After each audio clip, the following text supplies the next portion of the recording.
Obrigado a Juliana Rosa, já está conosco aqui para nos ajudar a entender o que querem dizer esses dados que foram divulgados junto com a decisão do Banco Central. Marcelo Fonseca, economista-chefe da Reag Investimentos. Olá, Marcelo, boa noite. Olá, boa noite, Eduardo. Boa noite a todos que nos ouvem aqui na Bandeirantes. O juro caindo é boa notícia para quem quer empregar, é boa notícia para quem quer fazer compra. Para investimento quente, aquele que entra e sai, não é assim tão interessante, mas o Brasil, nesse momento, está atraindo outro tipo de investimento, é isso? Sem dúvida nenhuma. A gente tem uma perspectiva bastante favorável quando a gente olha as contas externas, com a entrada de recursos do que a gente chama dos recursos de financiamento direto estrangeiro. São recursos de mais longo prazo, mas também dos recursos de curto prazo, sim, tá? Com a queda das taxas de juros nas economias avançadas, como por exemplo nos Estados Unidos, que se aproxima, esse tipo de capital de mais curto prazo também deve começar a migrar com mais intensidade para as economias emergentes, entre elas o Brasil.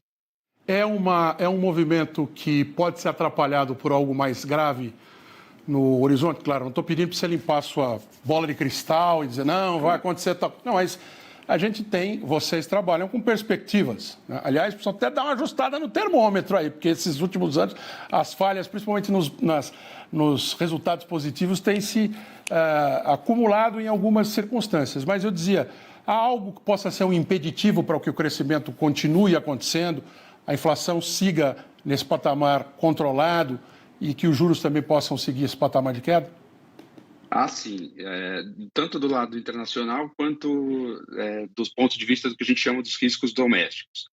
No que diz respeito ao cenário internacional, acho que o principal hoje fator de incerteza diz respeito à economia chinesa. A economia chinesa ela vem decepcionando no que diz respeito ao crescimento, ela vem enfrentando problemas estruturais relativos ao seu modelo de crescimento econômico. Há uma certa exaustão nesse modelo e o país tem tido dificuldade para mudar esse modelo, que era um modelo baseado no que a gente chama de força bruta, muito investimento em moradias, investimento em infraestrutura, e passar para um modelo que é mais baseado no consumo doméstico e nos serviços. Essa transição não tem sido fácil na China e há riscos, portanto, vindos de lá.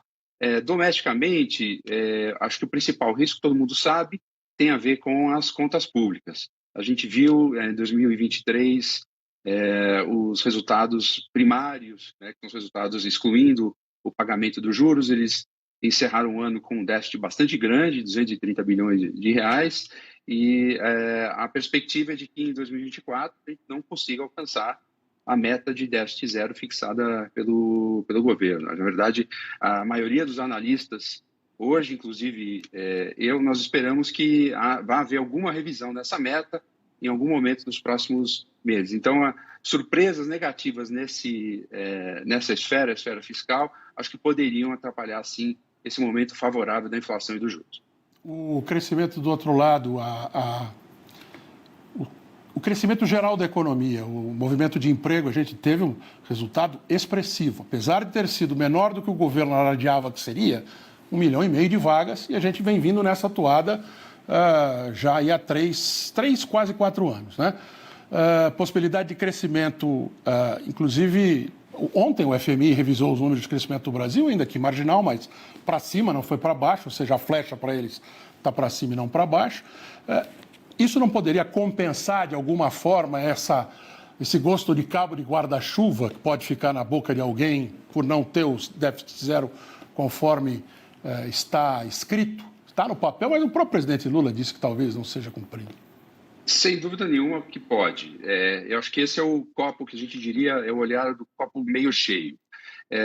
Eu gostaria de fazer um link a respeito do que você falou anteriormente com relação às expectativas dos economistas que acabaram sendo superadas pelo desempenho da economia, que nesses últimos anos superou as projeções nossas dos economistas, com esse assunto do mercado de trabalho. A gente viu hoje os dados do desemprego atingindo 7,4%, é o menor nível desde 2015, e essas coisas elas estão associadas. O que eu quero dizer com isso?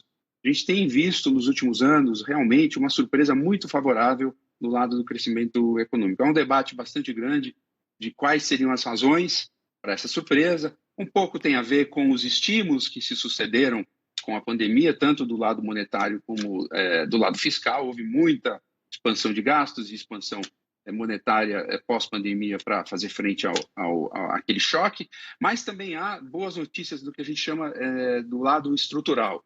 Se você for parar para pensar, desde 2016, o país vem apresentando uma agenda consistente, uma agenda recorrente de reformas econômicas. Eu acho que a gente pode citar aqui algumas.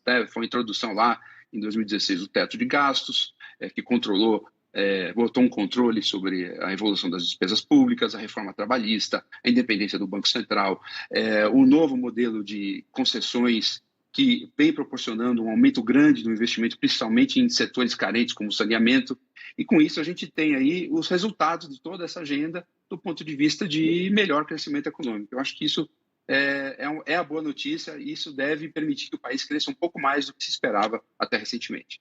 Mas sempre os anos que isso acontece, sempre que os anos que cresce, que aumenta o gasto público, cresce a massa salarial, cresce o número de empregados, isso é histórico no Brasil.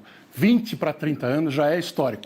Precisa se ajustar um pouquinho esses equipamentos que os senhores fazem as prévias e as previsões. Acho que há muito olho no retrovisor e há pouco olho para frente. Juntando o Brasil de 1988 para cá, que foi só colocando pedrinha uma em cima da outra.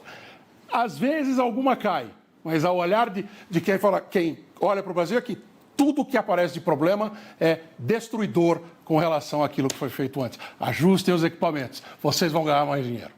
Obrigado, Marcelo. Boa noite para você. Muito obrigado. Boa noite a todos.